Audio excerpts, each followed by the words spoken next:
Gustavo, buenos días. En este mundo todo está conectado. La agresión rusa a Ucrania hizo que Europa sancionara al régimen de Putin comprándole menos gas, pero ahora necesita sustitutos para producir electricidad.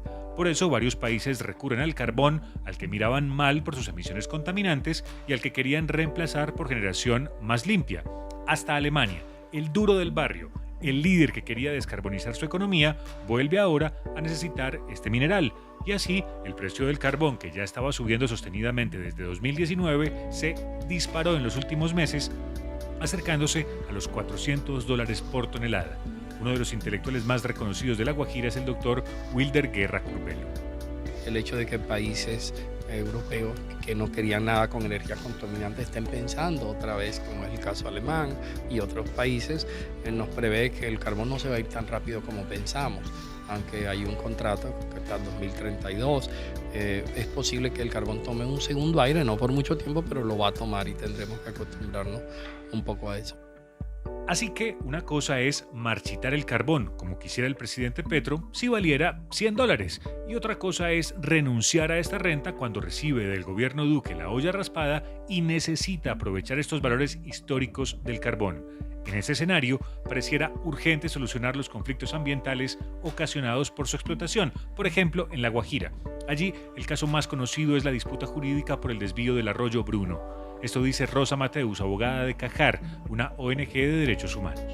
Del nuevo gobierno sí se espera una actitud diferente, se espera que cumplan con lo que fue pues esos acuerdos programáticos, con una agenda que se propuso donde se advierte que hay que analizar y estudiar esos niveles de extractivismo que se presentan en el país, donde hay un componente muy importante en esa agenda sobre lo ambiental. La abogada Mateus representa a dos comunidades guayú que mantienen un largo pleito con la empresa Cerrejón por el desvío de una fuente hídrica. Sus líderes quisieran que el agua fuera devuelta al viejo cauce y la empresa quisiera extender su explotación hacia un nuevo tajo.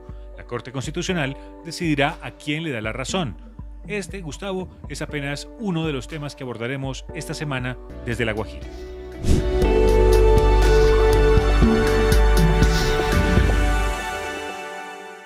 Estábamos en la defensa del río Ranchería, que un contratista de ahí de Cerrejón, por cierto, guayú, nos tomó y nos pegó una humillada en Riohacha y nos dijo: ¿ustedes qué quieren? Y quieren plata, la empresa tiene plata, ahí hay $3 millones, reciban, ¿ya? Nosotros en ningún momento hemos pedido plata, nosotros no necesitamos plata, que la plata se desaparece, la plata se gasta y no se sabe por dónde cogió. Gustavo, para la industria carbonífera están en juego las condiciones que necesita para sus explotaciones y para los ambientalistas está en juego la capacidad del Estado para evitar que esas explotaciones se hagan de cualquier manera, pero para muchas familias guayú se trata de algo más sencillo. Esto es un movimiento que nace por puro miedo de quedarnos sin agua, de quedarnos sin alimento, de que nos muriéramos de hambre y de sed. Escuchamos a Aura Robles, una líder guayú de Paradero, una de las dos comunidades que aún persiste en un pleito con la empresa Cerrejón. Bueno, realmente lo que nosotros necesitamos es el agua. Cerrejón es pasajero, Cerrejón se va y los que vamos a quedar sin agua somos nosotros, las generaciones futuras. La señora Robles habla con la convicción de quien, siendo niña, recibió de sus ancestros el relato de un sueño que la ponía como guardiana de su territorio. Al recordar esa época, no logra contener las lágrimas. Al ver eso es muy triste. Ya los árboles de caracolí, que son milenarios, se secaron. Los robles, los guáimaros, todos esos árboles que estaban en la ribera del río, del arroyo, todo eso se secó. Para las personas que no vivieron su infancia en esas zonas, que no conocieron, eso no es nada. Doña Aura lamenta que su vida actual no sea el idilio que ella recuerda y no parece dispuesta a transar. Y con ninguna plata del mundo vamos a poder conseguir agua en un futuro. ¿Ya? Entonces por eso nosotros pedimos el respeto a las fuentes hídricas, si es posible tratar de salvar lo que queda. Meciéndose en su chinchorro, asegura que haber entutelado a la empresa Cerrejón trajo consecuencias. Después de la tutela, las cosas como que no fluye nada, no fluye nada porque nos ven como las personas que obstaculizamos el desarrollo. La ONG Colectivo de Abogados Cajar representa a 2 clanes guayú, incluyendo el de Doña Aura. Rosa Mateus ha estado al frente de ese caso. ¿Qué es lo que espera lograr? Lo que se espera en este momento y luego de varios años de litigio es que la Corte Constitucional resuelva una medida cautelar a favor del arroyo Bruno y que éste sea devuelto a su cauce natural hasta tanto no se desarrollen una cantidad de estudios para poder determinar cuáles son realmente las implicaciones que podría tener la explotación y la expansión de este tajo minero. La abogada Mateus considera que el gobierno Duque en este caso no ha sido un árbitro imparcial, sino que ha sido capturado por la industria. El Cerrejón aporta muchos de los conceptos técnicos y estudios que ya ellos tienen formulados donde dicen que no se van a generar graves afectaciones y daños. Sin embargo, nosotros consideramos que el Estado es el que debe realizar esos estudios de manera independiente, es el Estado el que debería de estar de manera autónoma dando respuesta a esas incertidumbres. Resolver las incertidumbres de algunas comunidades, evitar que se pierdan algunas fuentes de agua, hacer que la justicia proteja los derechos de los afectados. Esos parecen ser los propósitos de esta ONG que se financia con recursos de cooperación que paradójicamente vienen de países donde se consume carbón colombiano. Esta semana, Gustavo, escucharemos otras voces para intentar comprender mejor esta disputa. Gustavo, buenos días. Hace años, Cerrejón quiso desviar el río Ranchería para ampliar sus explotaciones mineras sin afectar ese cauce. La idea fue rechazada por la población guajira, que no quería arriesgar su mayor fuente hídrica. Como los precios del carbón estaban bajitos, la empresa tampoco insistió mucho en esa obra colosal. Sin embargo, obtuvo luego autorización para desviar el arroyo Bruno, un afluente que alimenta el Ranchería. Al hacerlo, la relación con algunas comunidades guayú se fracturó y dio paso a un pleito. Para la empresa, sin embargo, el agua no se perdió. Demuestran que los niveles de agua históricos son los mismos en el nuevo cauce que lo eran en el cauce antiguo. Igualmente, en este periodo de 5 años se ha podido verificar que los temas de especies endémicas de la zona de bosque seco tropical se han asentado y han prosperado en el nuevo cauce. 12.000 árboles fueron plantados y actualmente alrededor de 15.600 árboles viven en el arroyo. Quien habla es Luis Francisco Madriñán, gerente ambiental del Cerrejón, y responde a quienes afirman que el Bruno está en riesgo. El arroyo Bruno es un arroyo de tipo estacional. ¿Qué quiere decir eso? Que él tiene una temporada de flujo libre y una temporada de sequía. En promedio el arroyo fluye 8 meses al año y está seco 4 meses. Como reportero de 6 AM recorrí las orillas del arroyo Bruno, convertidas ahora en zona de restauración ambiental. En algunos tramos hay agua corriendo, en otros hay agua estancada y en unos más brota agua del acuífero. El río Ranchería, que es el mayor, afluente de toda la zona, a su paso por el complejo minero aumenta en caudal. De hecho, recibe en promedio en Puente Guajiro al sur 1 metro cúbico por segundo en la temporada más seca del año y a la salida está entregando de 3 a 5 metros cúbicos por segundo. Según la empresa, la modificación del cauce busca evitar que el arroyo se vaya al tajo minero, afectando la operación y eventualmente perdiendo sus aguas, sobre todo en la eventualidad de lluvias extremas. De hecho, en el año 2018, Arroyo Bruno Nuevo Cauce no se secó en todo el año, fluyó todo el año porque tuvimos un año lluvioso. En años secos, pues él tiene menor flujo. Cerrejón asegura que bajo el cauce antiguo no habrá explotación y que en el nuevo trazado, el IDEAM y el Servicio Geológico Estatal hacen mediciones frecuentes. Más allá de la influencia de la empresa, acá hay muchos usos. Acá somos un usuario más del río Ranchería. En las concesiones de agua del río, Cerrejón es solamente el 1.8% del agua concesionada. Frente a quienes lamentan no poder entrar al arroyo, la empresa dice que esta es una zona en recuperación y que solo se requiere programar una visita. Esa versión la respalda Carmen Jiménez Puchaina, de la comunidad guayú de Campo Herrera. En estos momentos la comunidad es muy consciente de que el arroyo Bruno se está estabilizando, está en un periodo de recuperación y uno de los compromisos de la comunidad se comprometió consigo misma cuidar de pronto esos recursos a que crecieran un poco más y se desarrollaran un poco más. La veedora ambiental reconoce que cuando hicieron el desvío hubo muchos temores, pero ahora parecen disiparse. Pues en el futuro, con el pasar del tiempo, me imagino de que los árboles crecerán un poco más, con más grosor, se encontrarán de lado a lado con otros árboles y eso brindaría refugio y evitaría de que el agua se evapore. Finalmente, a quienes afirman que en el cauce actual del arroyo Bruno había un bosque, la empresa responde que hay evidencia de que la zona era, sobre todo, una hacienda con pastos y ganados, y por eso su estado actual debería considerarse una ganancia.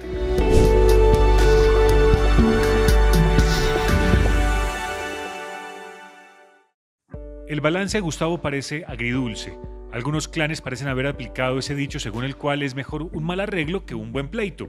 Eso se puede deducir al escuchar a José Manuel Vergara, integrante de la comunidad de La Horqueta. Creemos de que los daños que se han hecho en el arroyo Bruno son daños irreversibles y de que no tienen un precio para nosotros como comunidad. Y de pronto si nosotros llegamos a algún acuerdo fue porque ya no había de otra forma, pero no era lo que la comunidad verdaderamente se merece como compensación por esos daños. Doña Lorenza Pérez, la autoridad tradicional, reconoce que logró para su gente unas 80 hectáreas tras una ardua negociación con la empresa. Antes eran 80 familias, ahora creció más, ya. Entonces nosotros estuvimos luchando con ellos que nos dieran tierra para uno también hacer, para ver si logramos como era nosotros antes, tener sus animales, aquí no tenemos nada. Además, pasaron de pelear con la compañía a ser uno de sus proveedores de árboles para la restauración ambiental de la región. Al frente del proyecto está Orlando Vergara. Entonces esos son pedidos que nos piden las especies, pero que sean nativas de la región para que se vuelvan y se peguen. Como el puy, guayacán, el caracolí, el mamón, en fin, el coquitemono, así infinidad de corazón fino. Don Orlando y su hermano Alejandro son veteranos que hallaron en la reforestación un motivo de satisfacción y una fuente de ingresos. Tomamos la iniciativa del asunto del vivero, pues creo que se ha amortiguado un poco la situación que vivíamos antes, ¿no? Porque no había trabajo, aunque esto no es un trabajo que sea así constante, estable, porque la venta de esto es de año en año. Entre las nuevas generaciones, Giovandri Puchaina ha encontrado en el vivero motivación para algo más grande. Y considero que ya tengo esa base para a un futuro ser un ingeniero forestal. Las comunidades que negocian con una industria no lo hacen para olvidarse de los impactos ambientales, sociales o culturales. Entienden que esos impactos deben ser mitigados y compensados. Lograr que eso suceda en condiciones justas es lo que debería garantizar el Estado, que también por aquí luce débil y ausente.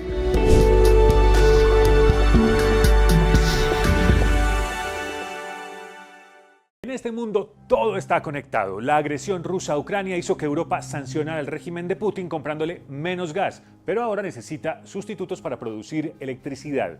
Por eso varios países recurren al carbón, al que miraban mal por sus emisiones contaminantes y al que querían reemplazar por generación más limpia.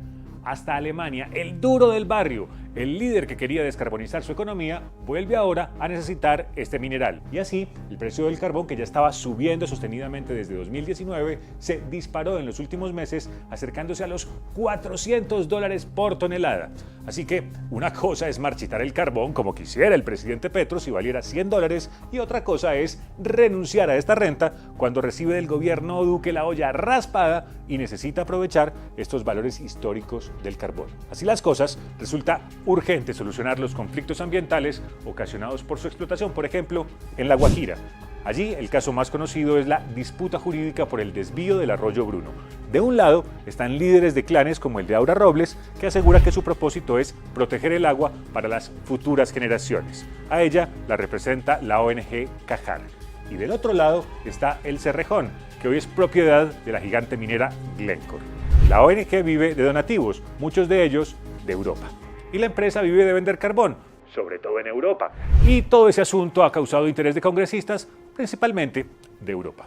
El gobierno saliente, finjan sorpresa, dejó el tema sin resolver. El gobierno entrante todavía no sabe el tamaño del chicharrón. Como cantaban en el goce pagano, ese individuo no sabe en qué se metió. Aquí encuentran más.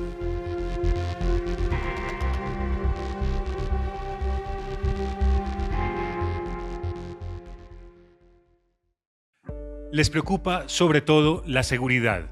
En los últimos días, varias compañías han sufrido robos de vehículos y equipos y ataques armados a sus empleados y contratistas.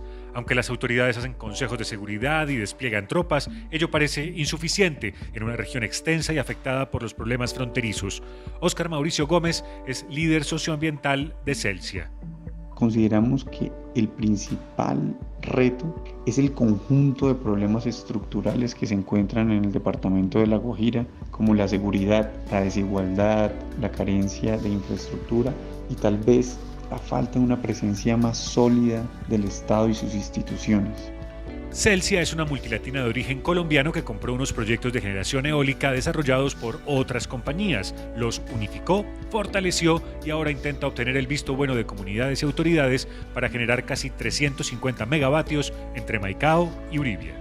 Estos parques están conectados entre sí y adicionalmente van a estar conectados al Sistema Interconectado Nacional en la subestación Cuestecitas, ubicada en el municipio de Albania, más al sur del departamento de La Guajira. Esta compañía puso sus proyectos bajo la lupa de la ANLA, intentando conseguir una licencia ambiental. Durante el proceso se ha triplicado el número de comunidades a las que debe consultar. Hemos entendido que las concertaciones con los guayú no se realizan en grandes asambleas comunitarias, sino en pequeños grupos a la sombra de un yotojoro o de una enramada. No ha dejado de ser un reto también entender los conflictos internos que se dan entre las familias o rancherías por el manejo que se le dan a los recursos del Sistema General de Participación de los resguardos indígenas, lo que muchas veces ocasiona que éstas se dividen. Los clanes pactan con la empresa compensaciones que signifiquen proyectos relacionados con electricidad, agua potable o educación.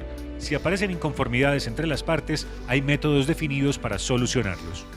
En La Guajira hemos acordado con 114 de 118 comunidades guayú determinadas por el Ministerio del Interior, de quienes vamos a ser los vecinos por los próximos 30 años de nuestro proyecto.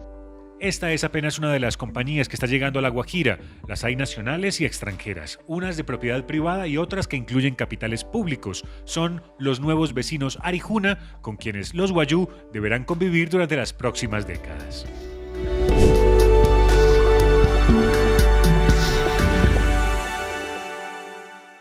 Las empresas quieren que se cumplan sus cronogramas y las comunidades reclaman que se escuchen sus condiciones. La llegada de poderosas compañías nacionales e internacionales para aprovechar el boom de las energías renovables causa mucha expectativa. Escuchemos a Luis Vaquero de la Mesa Regional Andimás Guajira.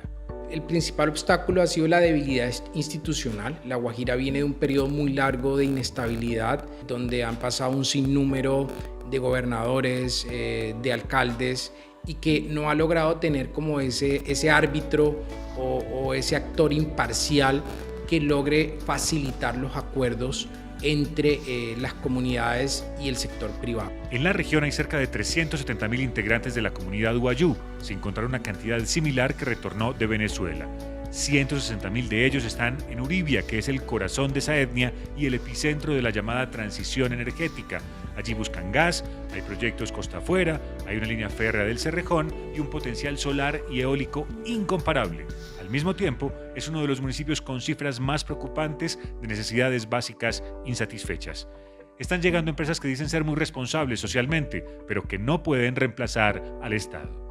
La Guajira era un territorio que venía acostumbrado a la minería, al gas, y de repente ya tenemos otro modelo, otro core de negocio que funciona totalmente diferente y que de esta manera va a tomar su tiempo en que tanto las comunidades como las empresas logren entenderse, y creo que aquí vuelve y juega el papel importante de esa institucionalidad que facilite y genere acuerdos gana-gana. El gobierno Duque promovió estas millonarias inversiones en generación limpia que servirá al país, pero la electrificación rural para llevar energía a comunidades vecinas a esos proyectos no va al mismo ritmo. Las empresas dicen estar ayudando a formalizar y capacitar a emprendedores de La Guajira para que sean sus proveedores locales. Parece un buen primer paso, pero construir confianza entre estos nuevos vecinos probablemente tomará años.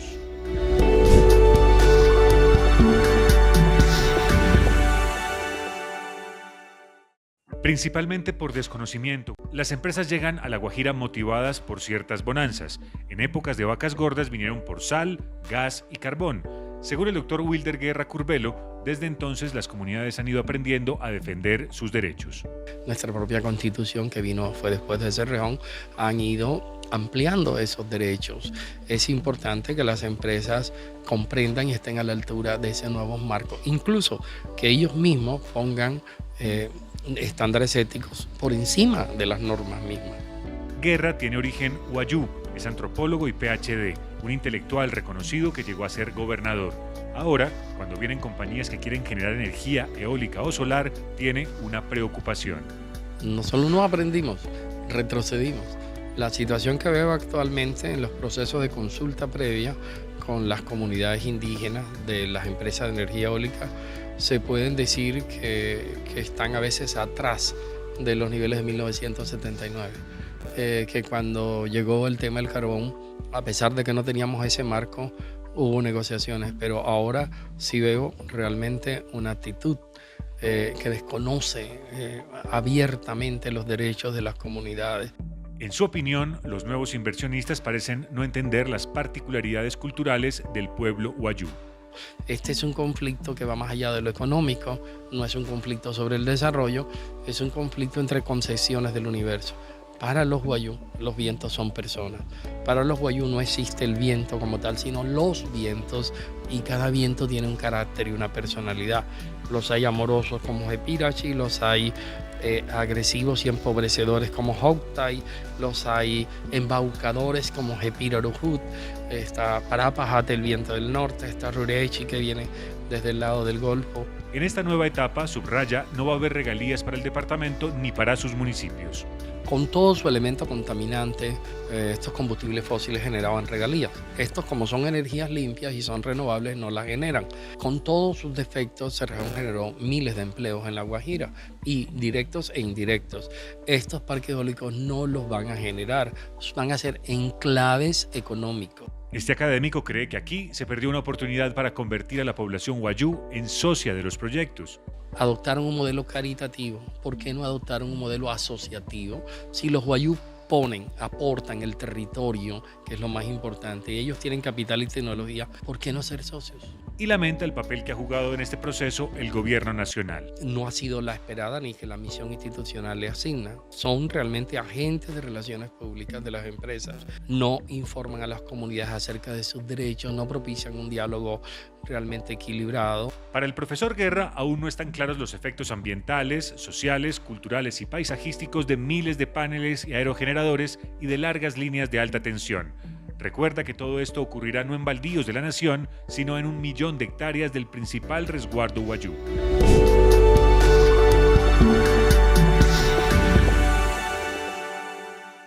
Los planes para extender líneas eléctricas de alta tensión hacia el resto del país están listos, mientras los planes para llevar electricidad a las rancherías son más lentos. Visitamos la comunidad de Paraíso, en Uribia. Allí, como parte de la consulta para aprobar un proyecto eólico, la comunidad recibió la promesa de que tendrán soluciones con paneles solares para sus viviendas. Cindy Pimienta dice que lo lograron mediante el diálogo con una reconocida compañía energética. Ese proceso que se llama ANTIA es aquel donde nosotros como comunidad indígena nos preparamos para recibir la bienvenida que nos dan en las empresas. ¿Para qué? Para que nuestros espíritus, para que nuestros ancestros pues trabajemos de una forma de armonización y no tengamos ningún inconveniente en todas las etapas del proyecto. Eso se trabaja cuando las empresas ingresan a nuestro territorio. Deberían de hacerse también en todas esas comunidades todo el proceso de armonización cultural.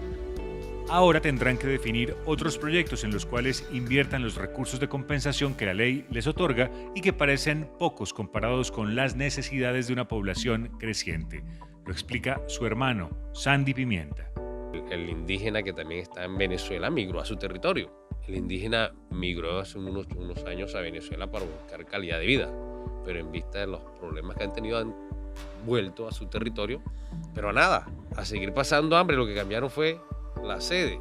Pasaban hambre allá, pasan hambre ahora acá. En la comunidad de Paraíso tienen un pozo y un jagüey, es decir, un estanque de agua lluvia del que beben las personas y el ganado.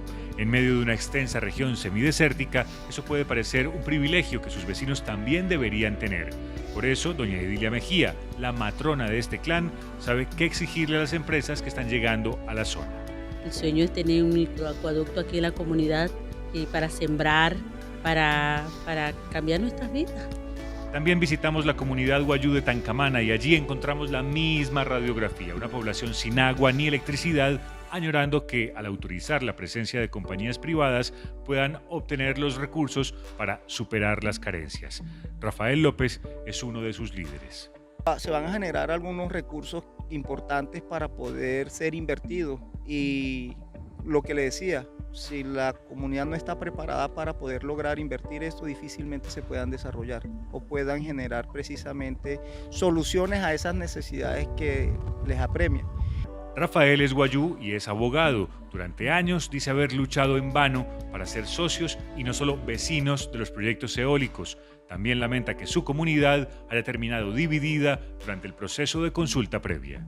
Esas son las consecuencias de tener este tipo de proyectos en territorio y la verdad pues duele decirlo, pero sí, si aquellas comunidades que no tienen la capacidad para poder de pronto manejar estos asuntos muchas veces pueden terminar en conflictos intrafamiliares. Ni antes, ni durante, ni después de la llegada de los inversionistas han tenido acompañamiento de la alcaldía de Uribia ni de la gobernación, así lo asegura William Martínez. La ausencia ha sido total, no ha habido acompañamiento de las entidades territoriales, tanto municipales como departamentales, desde el inicio de estos proyectos, que si no estoy mal tiene 7 u 8 años. Es aún este tiempo que ya es de conocimiento nacional e internacional sobre estos proyectos que hay, que todavía no hacen el debido acompañamiento. Tanto en Paraíso como en Tancamana sienten que pudieron tener un diálogo menos desigual con una empresa inversionista porque tenían líderes profesionales, pero saben que en otras comunidades, donde el analfabetismo es frecuente, resulta improbable lograr una negociación justa.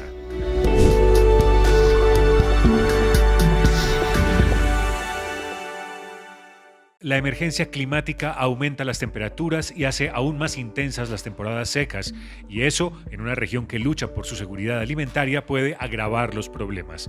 De eso hablamos con Samuel Lanao, el director de Corpo Guajira. Es una alarma que nos produce acá debido a que el departamento de La Guajira tiene un déficit hídrico bastante alto. El departamento de La Guajira en su zona norte es una región semidesértica, el agua superficial es muy escasa, el agua subterránea tiene altos contenidos de sales y ahí hay una gran amenaza de desabastecimiento, especialmente para las comunidades indígenas. Para intentar mitigar los efectos de la crisis climática, esta corporación dice estar sembrando 2 millones de árboles, principalmente en nacimientos y cauces de las escasas fuentes hídricas. Deberían hacer mucho más, pero el funcionario se queja del presupuesto. Te pongo un ejemplo, en el 2011 nosotros manejábamos recursos cercanos a los 50.000 millones de pesos por concepto de regalía aproximadamente, y en el 2022, o sea, 11 años después, con mayores responsabilidades, nosotros esos recursos por concepto de regalía no pasan de los 5.000 millones de pesos. Ahora, cuando La Guajira enfrenta el boom de las energías renovables, la autoridad ambiental hace una advertencia. En La Guajira va a haber líneas eléctricas por doquier. Hemos dicho que sería pertinente que se constituya un corredor de servicio por donde deben ir ordenadas estas líneas para que no haya ese impacto negativo sobre el paisaje del departamento de La Guajira. Y ustedes saben que La Guajira tiene un potencial turístico enorme. La infraestructura de generación y transporte de electricidad podría contaminar el paisaje de un departamento turístico y podría poner en peligro la diversidad de aves. Aquí tenemos aves emblemáticas, el caso del flamenco rosado, ya hemos tenido eventos de colisiones o de choques de estas aves con algunas líneas, una línea reciente que se construyó acá en el departamento de La Guajira, el anillo eléctrico Maicao, Riohacha, Cuestecita. Ya hay eventos de choques de aves con estas líneas eléctricas y eso nos muestra lo que puede ser a futuro. Hace años este departamento vive tensiones por el uso del agua. La corporación actualizará este año sus normas para que la poca que tienen pueda abastecer a su gente, a las minas, bananeros, palmeros, arroceros y a millones de chivos que parecen reproducirse sin control.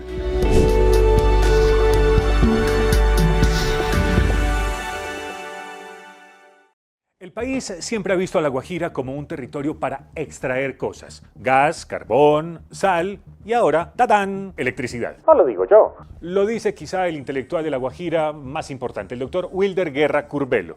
El PhD Uayú, el exgobernador, el antropólogo, dice que allí esas riquezas se manejan como un enclave que no se articula mucho con la economía regional. Ahora que van llegando proyectos de generación de energía solar y eólica, no habrá regalías porque se usan recursos renovables. Lo que va a haber son unas transferencias directas a las comunidades mediante unos proyectos concertados con ellas. Para eso hay que hacer unas consultas en las que se sientan las autoridades Wayuu con las empresas. La negociación debería ser de igual a igual, pero no parece ser así cuando en muchas comunidades hay altas tasas de analfabetismo y de pobreza. Para que la cosa sea medianamente justa, hace falta un buen árbitro, el Estado. Pero aquí solo se ha hecho presente el Ministerio del Interior para agilizar el proceso. Pregúntenme dónde están las CIAs, las alcaldías, el Ministerio Público, la gobernación. Bueno, averigüen cuánto dura un gobernador en La Guajira, cuánto las autoridades ambientales. Pregúntenme. Así que para asegurar que esta nueva bonanza traiga beneficios a la región y superar la pobreza, la desnutrición, la mortalidad infantil y el analfabetismo, tal parece que habrá que confiar en la buena fe de muchas de esas empresas que llegan con programas de responsabilidad social, pero que no pueden reemplazar al Estado, que es el que recibe los impuestos. Les dije al principio que de La Guajira Colombia se acostumbró a extraer cosas. Olvidé una. Marimba a la lata, maracachafa, hierba, chiruza, marihuana. Bueno, whiskycitos, cigarrillos, telas y acordeones. ¿Quieres saber más? Un cliccito aquí y disfrute.